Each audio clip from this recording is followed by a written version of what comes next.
മാവ് കുഴയ്ക്കുകയോ പരത്തുകയോ ഒന്നും വേണ്ട, വളരെ പെട്ടെന്ന് നല്ല ടേസ്റ്റി ആയിട്ടുള്ളൊരു പോള തയ്യാറാക്കിയാലോ. മുട്ടപ്പോളയാണ് നമ്മളിന്ന് തയ്യാറാക്കുന്നത്.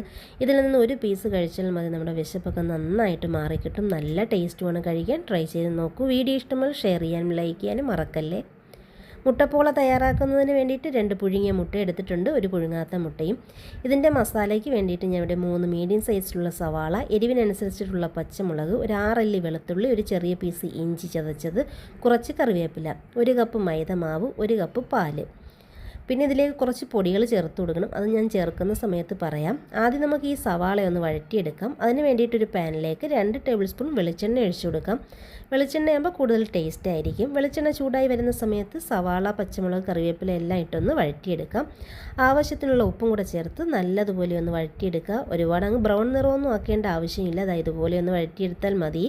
ഇനി നമുക്കിതിലേക്ക് പൊടികൾ ചേർത്ത് കൊടുക്കാം. 1/2 ടീസ്പൂൺ ചിക്കൻ മസാല, 1/4 ടീസ്പൂൺ കുരുമുളക് പൊടി, 1/4 ടീസ്പൂൺ മഞ്ഞൾപ്പൊടി, 1/2 ടീസ്പൂൺ മുളക് പൊടി.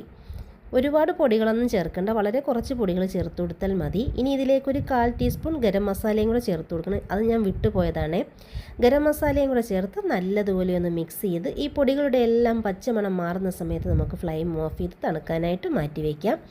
ഇനി ഇതിൻ്റെ ബാറ്ററിന് വേണ്ടിയിട്ട് ഒരു മിക്സിയുടെ ജാറിലേക്ക് നമ്മൾ എടുത്തു വെച്ചിട്ടുള്ള ഒരു മുട്ട പൊട്ടിച്ചൊഴിച്ചു കൊടുക്കാം. ഇതിലേക്ക് 1 കപ്പ് മൈദമാവ്, നമ്മൾ എത്രത്തോളം മാവ് എടുക്കുന്നോ അതിനനുസരിച്ചിട്ടുള്ള പാലോ വെള്ളമോ ചേർത്ത് കൊടുക്കാം. പാലാകുമ്പോൾ കൂടുതൽ ടേസ്റ്റ് ആയിരിക്കും.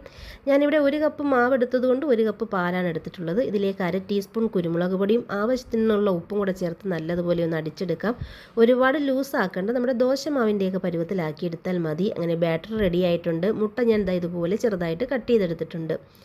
ഇനി നമുക്ക് പോള തയ്യാറാക്കാം. ഞാനിവിടെ ഉള്ളിയൊക്കെ വഴറ്റിയെടുത്ത് അതേ പാൻ തന്നെയാണ് എടുത്തിട്ടുള്ളത്. അതിൽ കുറച്ച് ഓയിലൊന്ന് തേച്ചതിന് ശേഷം അടിച്ചെടുത്തിട്ടുള്ള മാവിൽ നിന്ന് പകുതി മാവ് ഒഴിച്ചു കൊടുക്കാം. ഇനി നമുക്കിതിൻ്റെ മുകളിലേക്ക് നമ്മൾ വഴറ്റിയെടുത്തിട്ടുള്ള മസാല കുറച്ച് മാറ്റി വെച്ചതിന് ശേഷം ഇട്ട് കൊടുക്കാം. ഇനി ഇതിലേക്ക് നമ്മൾ കട്ട് ചെയ്തെടുത്തിട്ടുള്ള മുട്ട ഇതുപോലെ വെച്ച് കൊടുക്കാം. ഇനി ഈ മുട്ടയുടെ മുകളിൽ ഉണ്ടെങ്കിൽ മാത്രം ബാക്കിയുള്ള മസാലയും കൂടെ അങ്ങ് ഇട്ട് കൊടുക്കാം. എന്നിട്ട് ഇതിൻ്റെ ഫുള്ളായിട്ട് കവർ ചെയ്യുന്ന രീതിയിൽ ഈ മാവങ്ങ് ഒഴിച്ചു കൊടുക്കാം. എന്നിട്ട് ലോ ഫ്ലെയിമിൽ ഒരു 10 മിനിറ്റ് നേരം മൂടി വെച്ച് നമുക്കൊന്ന് വേവിച്ചെടുക്കാം. ലോ ഫ്ലെയിമിൽ തന്നെ വെച്ച് കൊടുക്കാം. ഇത് പെട്ടെന്നായി കിട്ടും കേട്ടോ. 10 മിനിറ്റൊക്കെ മതി. 10 മിനിറ്റ് കഴിഞ്ഞതിന് ശേഷം ഒന്ന് തുറന്ന് നോക്കാം. അങ്ങനെ നമ്മുടെ നല്ല ടേസ്റ്റി ആയിട്ടുള്ള മുട്ടപ്പോള ഇവിടെ റെഡി ആയിട്ടുണ്ട്. ഇനി ഇതിൻ്റെ മുകൾ ഭാഗം ഒന്ന് മൊരിയിച്ചെടുക്കുന്നതിന് വേണ്ടിയിട്ട് ഒരു പാനിലേക്ക് കുറച്ച് ഓയിലൊന്ന് ബ്രഷ് ചെയ്തതിന് ശേഷം ഒന്ന് മറിച്ചിട്ട് കൊടുക്കുക. എന്നിട്ട് ഒരു 2 മിനിറ്റ് കഴിഞ്ഞെടുക്കുമ്പോൾ നല്ല രുചികരമായിട്ടുള്ള നമ്മുടെ സിമ്പിളായിട്ടുള്ള മുട്ടപ്പോള റെഡിയാണ്. എല്ലാവരും ഒന്ന് ഉണ്ടാക്കി നോക്കൂ.